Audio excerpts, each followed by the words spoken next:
Hey everybody, welcome to Nerdium, the podcast where two grown-up men with grown-up responsibilities decided, let's put all that boring nonsense to the side and let's go to the movies. And after the first failed attempt, donned our black ninja costumes and snuck out through the roof. Because our wives were watching the front door, no one ever suspects ninjas, and no one's ever looking at the roof. I'm your host, Carrie, and sitting to my immediate left, the man with the plan, the James Halliday to my Ogden Morrow, my good friend Matt. So strap on your haptic gloves and make sure your visor is nice and tight. Join Matt and I as we enter the majestic 1980s Easter egg-filled playground and give you our review of Ready Player One. Matt, let's not really warn anybody about spoilers. Just start the music.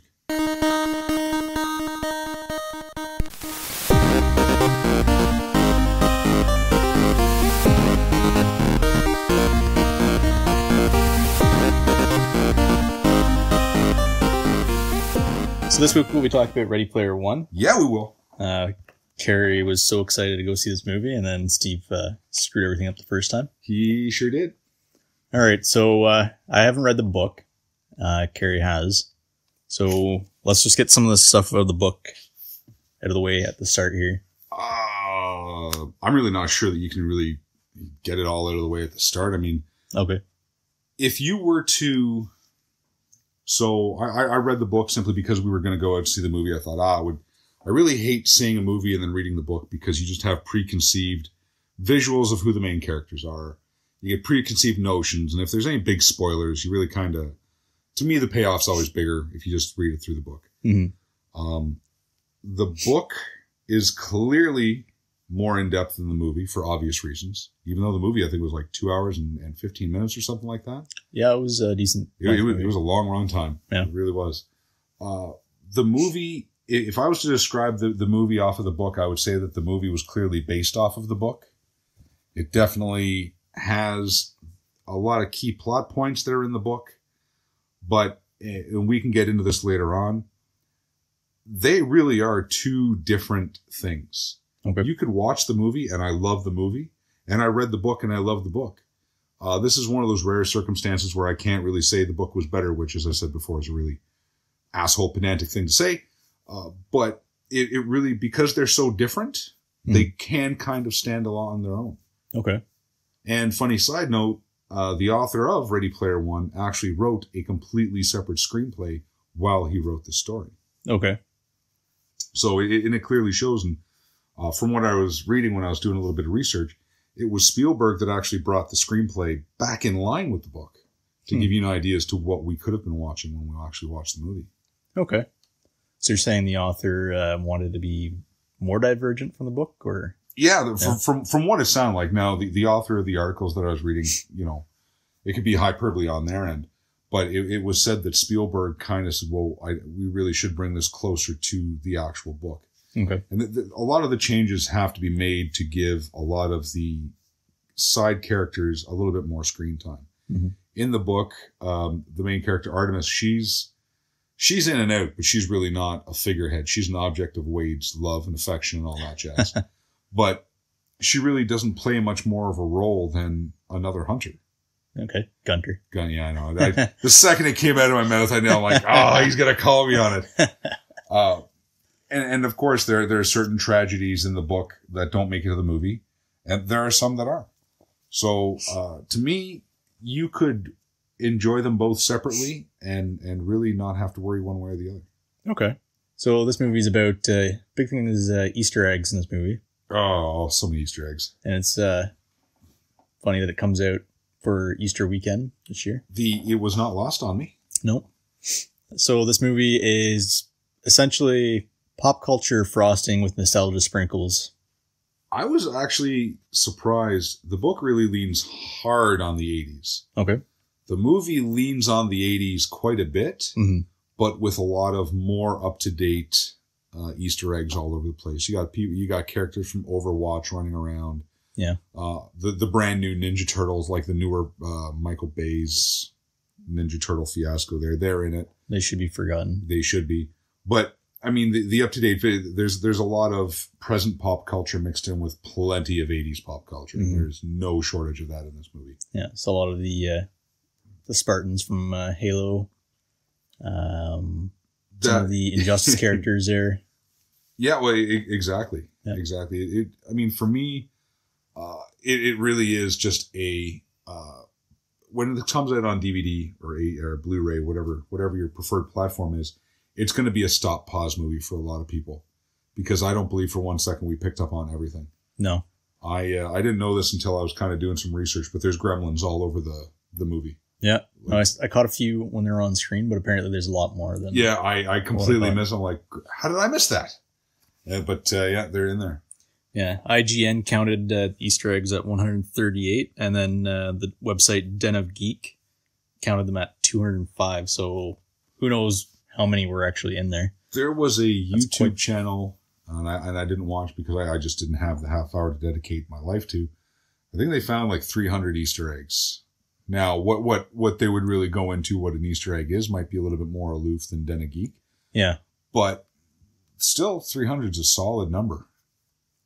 Yeah, you'd pretty much have to come up with a very firm criteria for it and then watch it frame by frame pretty much. Yeah, exactly. And because the Joker shows up, I think 2 or 3 times. So are you count the Joker each and every time, or you just count the Joker as a one-off? That's true, yeah. You know what I mean? So 300 could very well just be repetitive counting. Yeah. So critics kind of are all around the 80% mark. Mm-hmm. Not too many people are really saying a lot of bad stuff. One of the weirder things, one of the bigger disparities, Metacritic had it 64%. The user score was about 76%. That was about the biggest disparity I could see. There's someone that kind of toes the line between the two. Critics being critics and us users being the users that we are. So yeah, we're typically more inclined to like a movie a little bit more than the critics. So what did you think of the main character there, Wade Watts?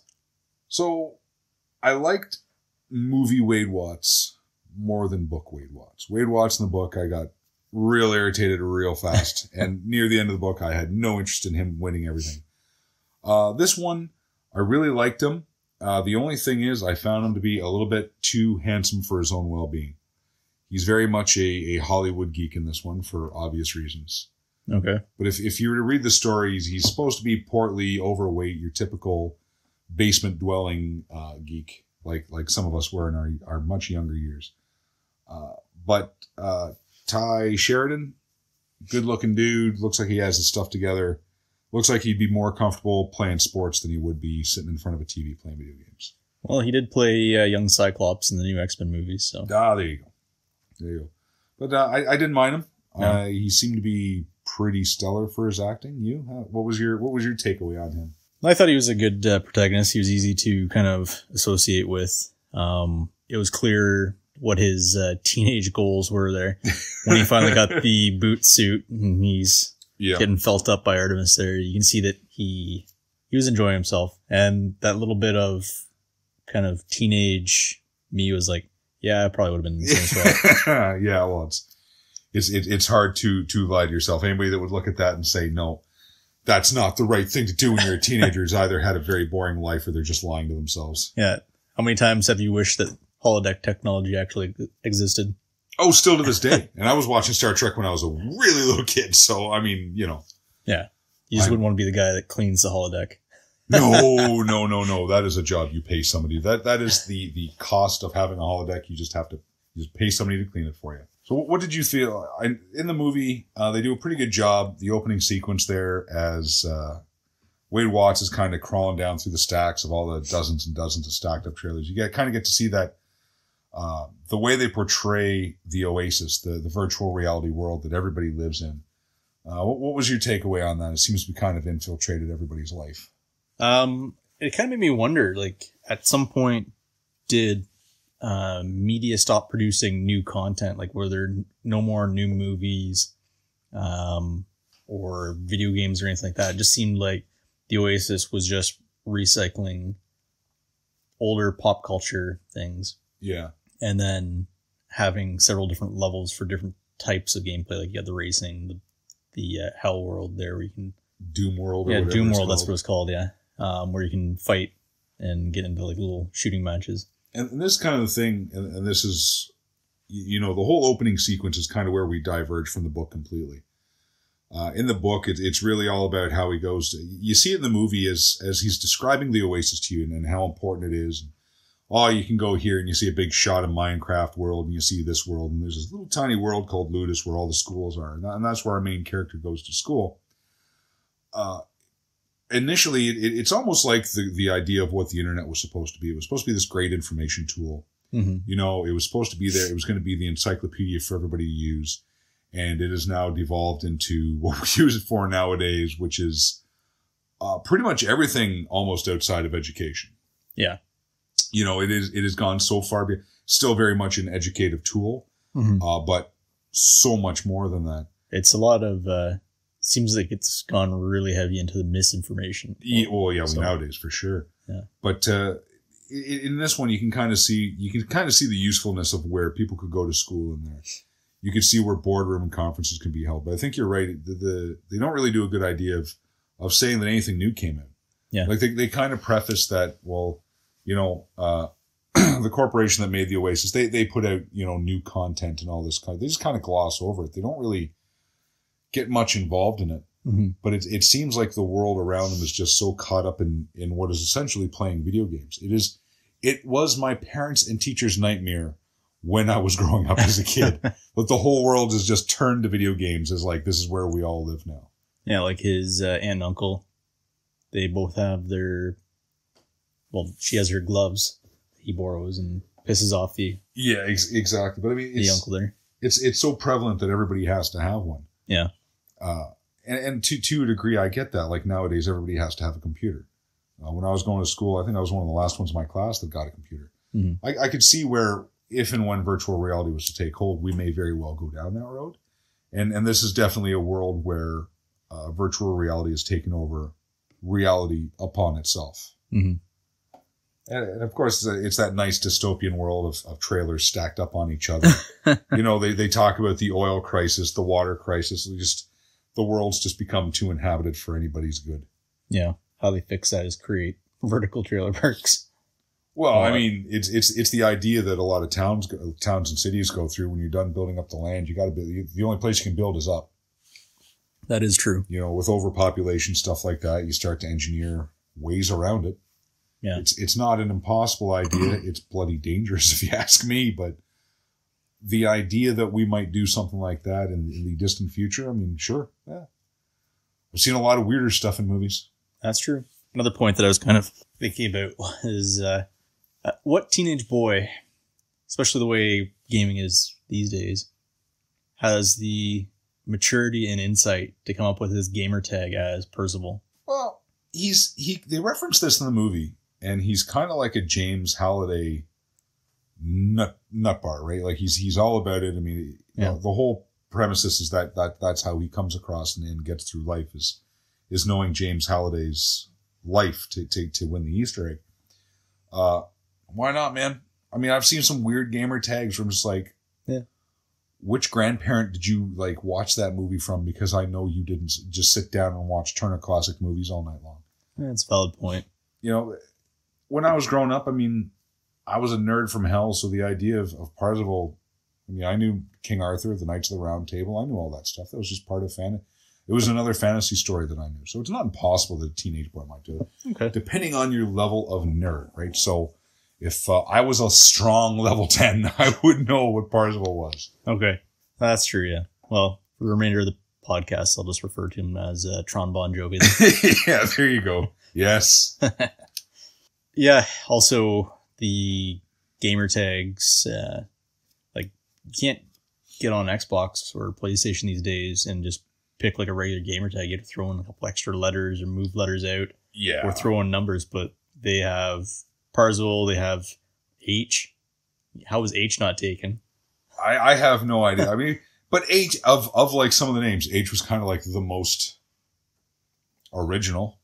Yeah, I guess. You know, in the book, they kind of preface that his spelling of Parzival had to be that way because there were multiple other Parzivals. Okay. Again, this is another case where, like, when we get into the movie, we kind of have to hit the ground running. Yeah. Right. There's a lot to go through. Yeah. They got to get a lot of exposition out of the way. You know, what is the Easter egg hunt? Who is James Halliday? Why is everybody freaking out over the Easter egg? Who is Wade Watts? What is the Oasis? They kind of got to like throw all of that at you all at once, which is why we go from like some quick exposition. This is who I am. I'm a dork. This is what the Oasis is. Look at how friggin' awesome it is. Don't you wish you had one? And now we're at a race trying to get the first key. Yep. You know, by the time he was at the first key in the book, you're looking at he's gone to school. He's had conflicts with his aunt and his aunt's boyfriend. There's a lot more time that you can spend on monotony to kind of build that world around you. The movies, you kind of have to throw it all out there all at once and then get going. Yeah. They do it pretty well. Like, they do. There's no, they show James Halliday's speech to everybody about the Oasis and you know, here's my Easter egg. Come on and get it. I dare you. But that's really it. You really, because when you go see Ready Player One on the screen, you're really going to see the Oasis. You're not, to a degree, you could care less about the real world, almost like the people in Ready Player One. The real world is not as fun as everything that you see going down in the Oasis. Mm-hmm. So is my 2 cents on that. Well, that's a good point. I found the movie had some really good comedic points. I liked a lot of like the sly jokes. They had a lot of good like pop culture jokes in there. Mm-hmm. But it was a really lighthearted movie. Like it didn't get as dark as I thought they would have gotten it. They have a couple of downer moments, to be sure. Yeah. You know, you do have to have that change of mood. But it was actually just more of a fun ride. Yeah, like there's a lot that they had to put into it, and you don't want to be kind of slapped in the face with pop culture references the whole time, so they have to do it tastefully. Yeah. Like, sometimes, can't remember which movie it is, Disney, they'll do movies once in a while where it's, I think, Tomorrowland.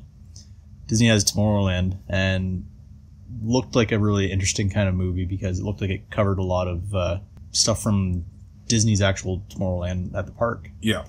But you got there and it was just this empty husk of a movie. It didn't really have much of a plot.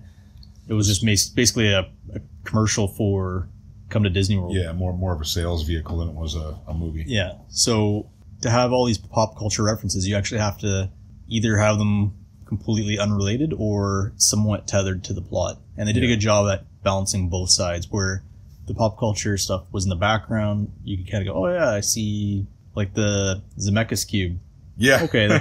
That's one that's actually tethered to the plot. Yep, for sure. And at the same time, it's almost just a plot device where they just wanted to basically throw in a pop culture reference. You put the cube together, you go back in time 60 seconds or whatever. Well, for sure. And it's well used. It seems to me like the abundant amount of pop culture references in Ready Player One, they're all in the background. They're off to the side. You see them. Your eyes definitely zero in on them. No problem. Mm-hmm. The opening race sequence, like it is just a feast for the eyes between the vehicles that are racing, the background. You're almost kind of trying to focus on what vehicles are actually there. But the important plot devices that are also pop culture references, they always put those right up in the front. They always do.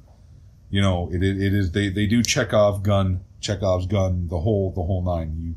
They show you the holy hand grenade front and center. The holy hand grenade pops back up. The Zemeckis cube comes up and it pops back up again. They really a lot of the pop culture that you see always comes back. Yeah. To drive the plot forward, and in a pretty fun way. Like it was.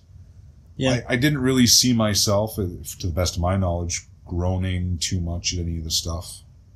I mean, teenage love is gross and icky, but I mean, aside from that, I didn't find myself groaning too much at it. Yeah, no, it's just all kinds of awkwardness. I can appreciate it from a man who was once a teenager in his life. I can appreciate some of it. I can appreciate Wade's character just not knowing what the hell's going on, especially in a world where you could just log into the Oasis and not really have to worry about too much human-to-human contact. What did you think of the villain Sorrento? I think it was well played.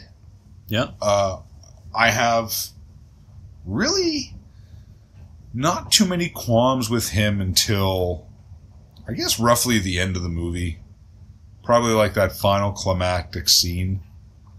Yeah. But as like a troublemaker, you know, the head guy of the bad guys, he's actually pretty solid. He comes across as he does a good job coming across like a dick the whole time. Yeah, no. At no point in time did I find anything redeeming or likable about him. Absolutely not. Even when you see him in the flashback there, where he's just the coffee grabbing assistant, you kind of hate him. You don't.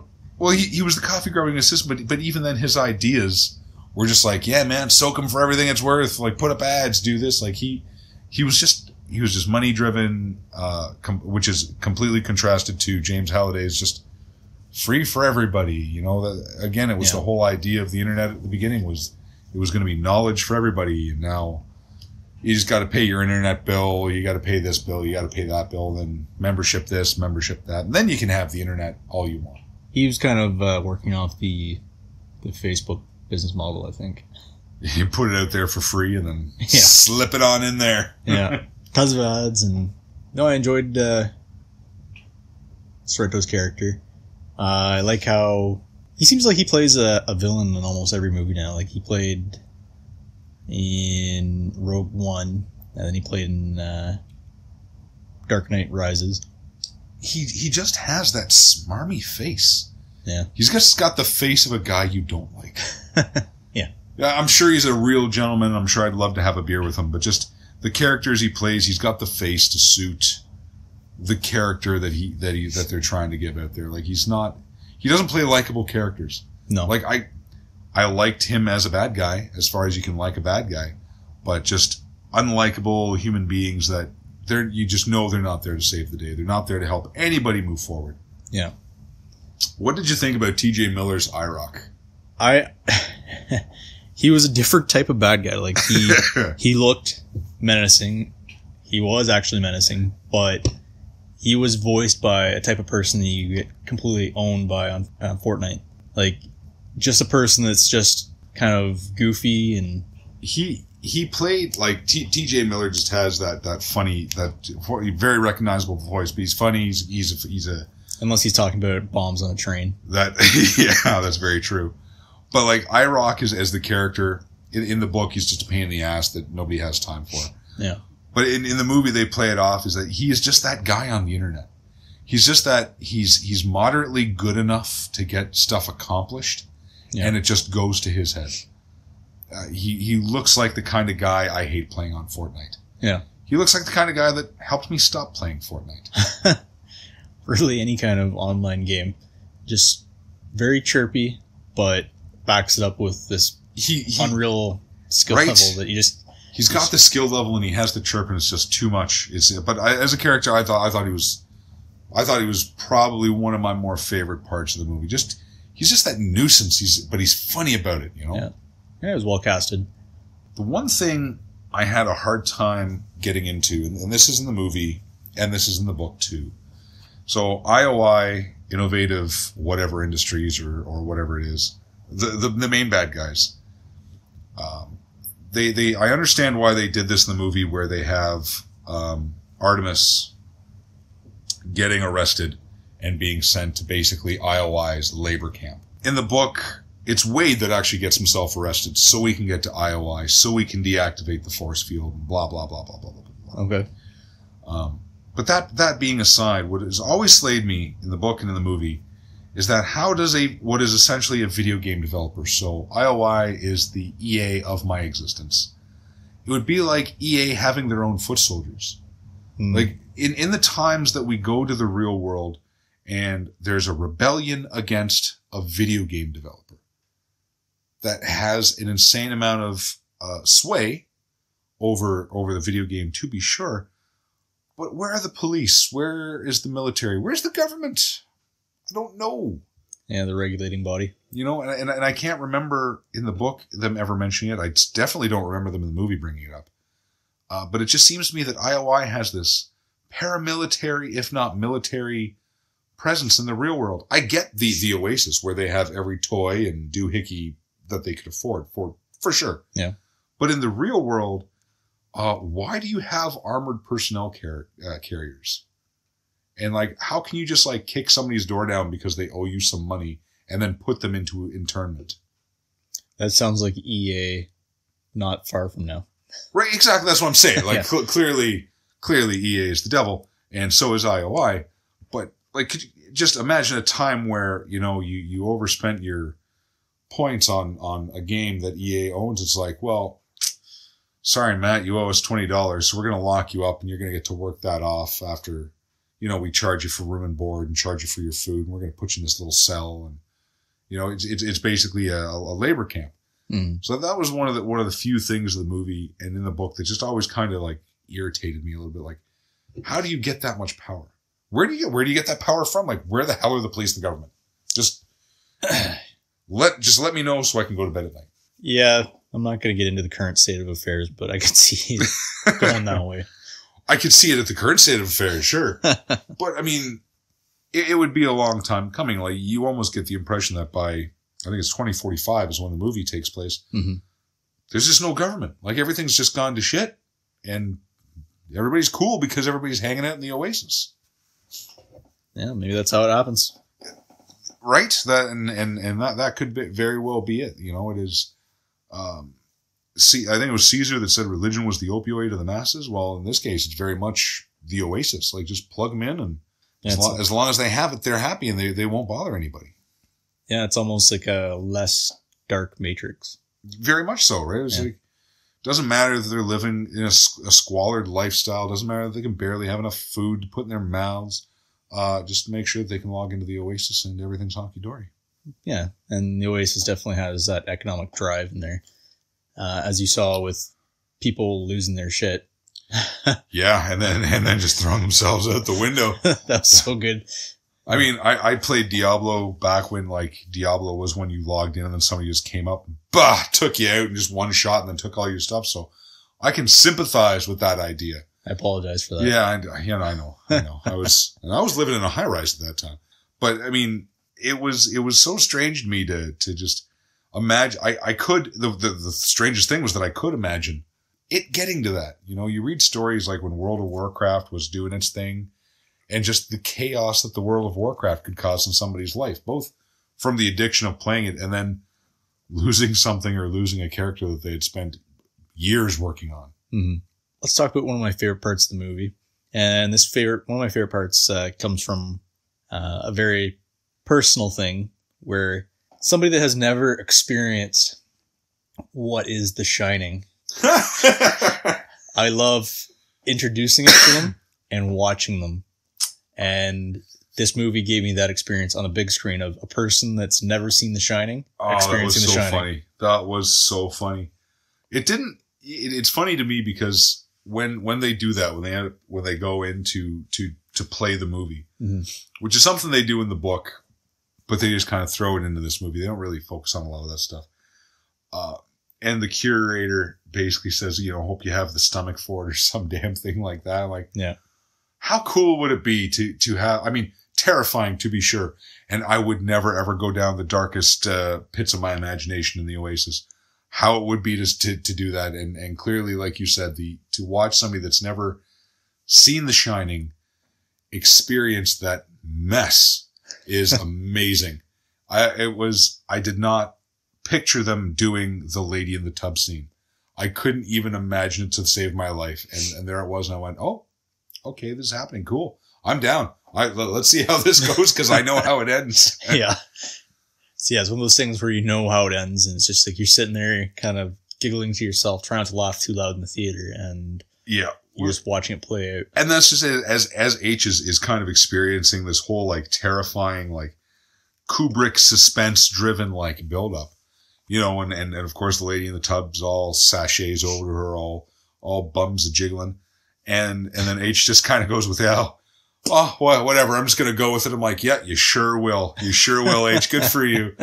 And then of course, she pulls back and it's like crazy zombie lady there. Yeah. That was really, really funny. It really was probably one of the funnier moments for me too. Leading up to that, when they're all in the lobby of the hotel and that ball bounces out. Mm-hmm. And gets H's attention, it's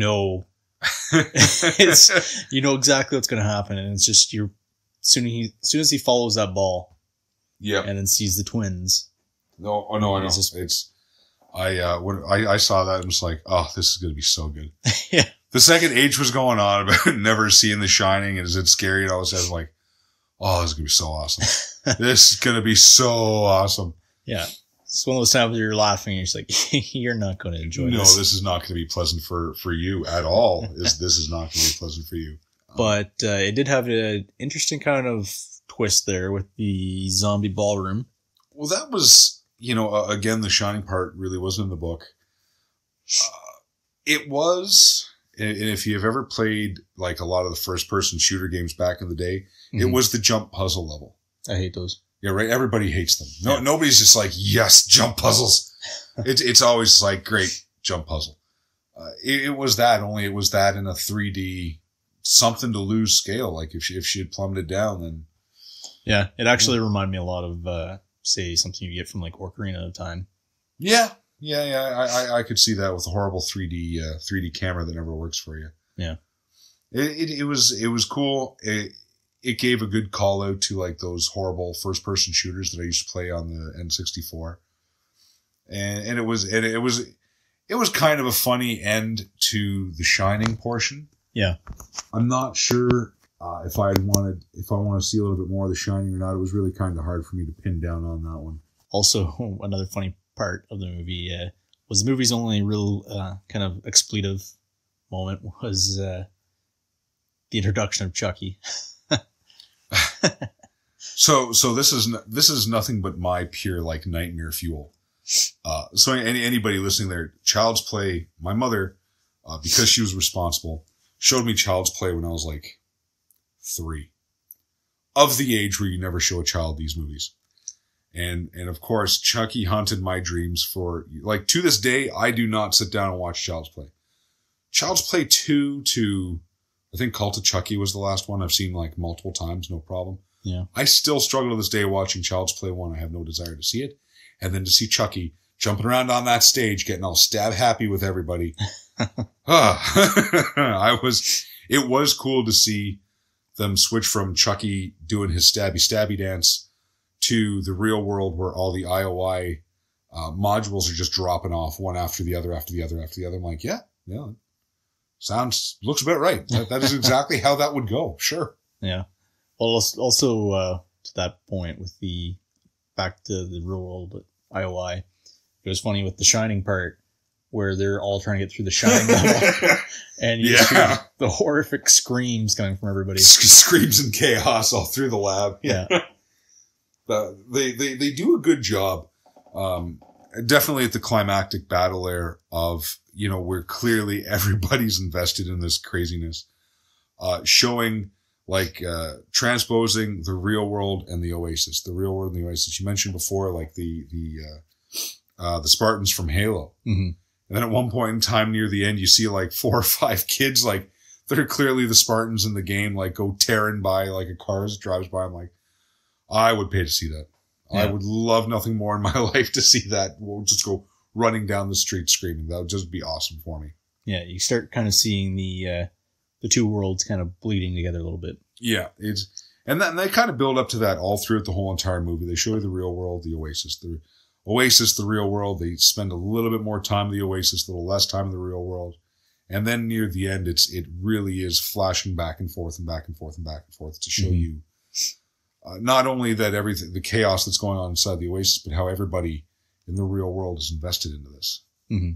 It's just funny that it seemed only everybody in Colombia was invested in this.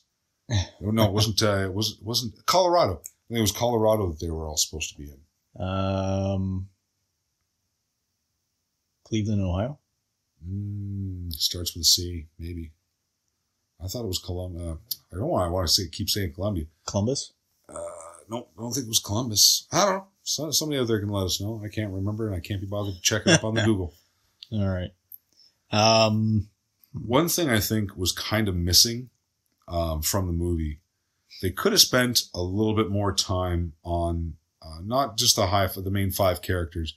They could have given a little bit more time to, and I'm probably butchering the pronunciation, but Dido and Shoto. The 2 brothers there. In the book, they're not brothers. And in the book, IOI clearly kills Dido, like clearly kills him. Again, IOI, the EA of the Oasis. But they're just kind of there as like filler so that they can use the term the high five, and then that's it. They play a prominent role near the end of the big climactic battle where Dado comes in a giant Gundam robot. Well, first he flies in on Serenity. Yeah, exactly. and then he pops out in that. Yeah. For sure. And I'm not going to lie, I was super thrilled when they showed Mechagodzilla. That was, so in the book, I can't remember which challenge it was. I think it was for the Jade Key. You got to pick a giant robot. And one of the things that any movie suffers from is licensing issues. Mm-hmm. So Wade actually chose, I think it was Ultraman. Ultraman did not have the rights to be in this movie. So they had H running the Iron Giant. But I was super pumped to see Sorrento put on Mechagodzilla. Yeah. I was actually a little worried that they wouldn't have that. I was very, very happy that they had that in there. It really did make me have a nice smile on my face. Yeah, no, there was did pretty well with getting a lot of licensed content. You had a lot of, like, a wide range. I think one of the groups didn't want to play was WB, and that was pretty much it. Now I wonder why. Yeah, even though they still had a lot of WB, though. I think with the Joker and all that. The Joker belongs to DC. Yeah, but I think WB has... well, yeah, I know he belongs to DC. Yeah, but I think... WB might have the rights. Yeah. But I think the version of the Joker... Because you'll notice that the version of the Joker that they used, including the version of Harley Quinn, hell, even the version of Batman... Yeah. Was nothing that you really ever see on the WB. It was kind of like an exclusive little, here you go, this is just for the movie, and then that's it. Mm-hmm. I know when they were putting in licensed characters and all that jazz, Spielberg made it abundantly clear he didn't want really any property that he had worked on in there. Yeah. He capitulated the T-Rex from Jurassic Park, and he capitulated a couple of other things. Mm-hmm. But then I was reading an interview with him, and he was saying that when they watched the final cut of the movie, he started realizing that all the guys from the special effects department had snuck in all kinds of his stuff, and it was just way too late. He wasn't pissed about it so much. He was just like, I specifically said don't. Just because I guess he didn't want to make it look like it was just a self-propelled promotion vehicle for himself, and I can respect that. Yeah. But a lot of people went out of their way to slip in a lot of Spielberg stuff all over the place. Yeah, well, he has contributed a lot to pop culture, so absolutely, it's tough to do a movie about pop culture and not have a lot of Spielberg. Well, that's just it. I mean, even in the book, when Wade has his Halliday journal that he writes in, I mean, the book goes out of its way to say it's designed to look like the Grail Diary from The Last Crusade, which was very much a Spielberg vehicle. Okay, yeah. So, but all in all, I mean, it was still a wild Easter egg hunt. I know you and I had to let out a couple of chuckles from something that we saw on screen or something that was referenced. It really is like just a nerd feast. Just hints and nods all over the place. Yeah, after the chase after the MacGuffin. Well, you got to get the MacGuffin. Got it. It's a 3-piece MacGuffin. So it's a 3-piece MacGuffin. So that being said, the keys and all that sort of jazz. Completely different in the book. You get your key, it unlocks a gate, which is another challenge. Really long, drawn out thing in the book. And in this one, you just kind of get your key and then you get another clue, and that's kind of how it goes. Yeah. Off to the next key. Yeah, exactly. And it's done in pretty close proximity to each other. The book, because it is the book, always goes out of its way to... There's like years between two of the keys. One point in time, Wade's locked himself in basically a hotel room and shaved all the hair off his body so he could have the haptic suit where Optimus gives him the good crotch grab there. He goes out his way to buy that because in the book, he's very much a poor kid with nothing. Yeah. No money to play the games or anything like that. They kind of nod to this in the opening race sequence where he says he's just going to hang back and then just kind of collect coins from the racers that get knocked off. Yeah. But that's about all you ever hear about that. And they never really go into how he behaves when he gets famous. They kind of touch on it, but then in the movie, he's far likable in the movie. In the book, he's just a dick. Yeah, they didn't really touch a whole lot on his fame. That came up maybe a handful of times, maybe twice. When he goes into the archives there, and when he goes into the club. Yeah, and exactly. gets noticed, and that's about it. And you don't really see a whole lot of any of the real world repercussions of that fame at all. No, you see it when IOI destroys the stack, and that's about it until like the climax of the movie where they're trying to escape the IOI drones. Mm-hmm. Again, drones all over the city. Why does EA have drones all over the city? Nobody knows, but the drones are hunting people down. Yeah. So it's just weird. I think it could have been a 3.5 hour long movie.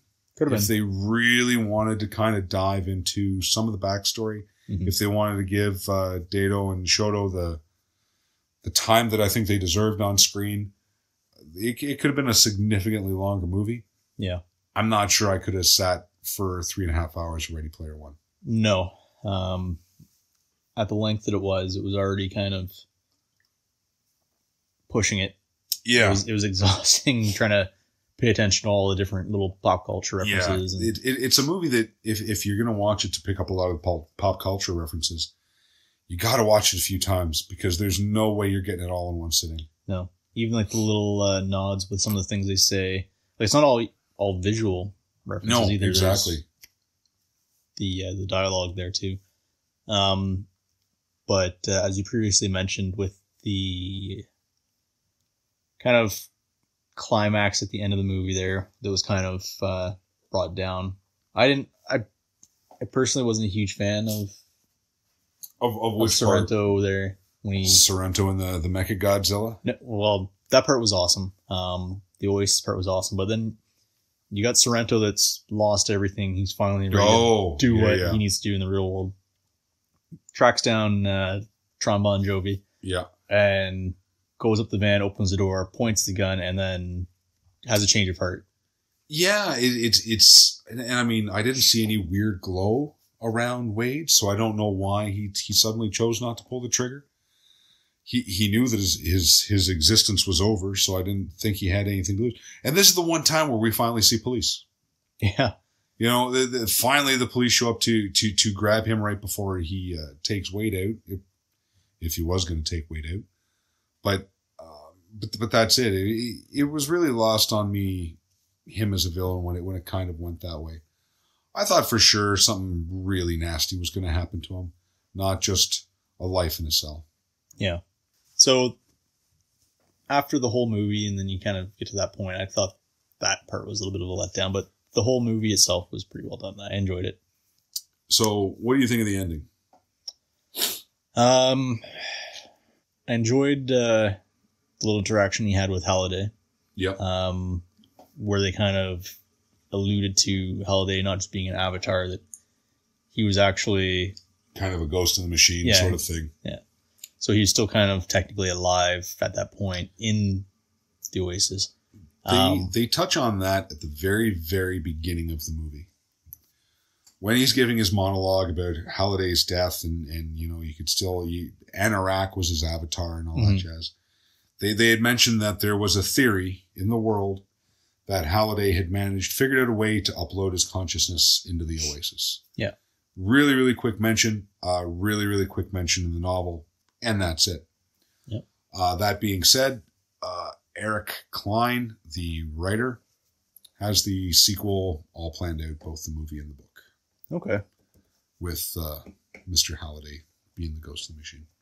Interesting. That last part was just hyperbole on my end. I can't remember what the article said, but the actual sequel is in the works. It's in the works.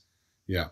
I mean, it was a fun book, easy to read. Like it's not War and Peace to be sure, but not bad. And it was a great movie too. Yeah. I didn't walk out of there wishing the movie was somehow more related to the book. Okay. Yeah, it was pretty interesting also how Wade kind of implemented the rule where 1 or 2 days a week. Tuesdays and Thursdays. Yeah, Tuesdays and Thursdays. Play. Yeah. So that's going to be interesting. It's going to be interesting to see what effect that will have in the sequel, if there is a sequel. Yeah, man. I really don't know. So the movie kind of goes into that where they institute like mandatory shutdown. It's called server maintenance days or whatever. But then in the book, he's just like, it's the first time I didn't feel like logging on. Like, that was kind of how the book ends. Like, he's just like, yep, I own it all now.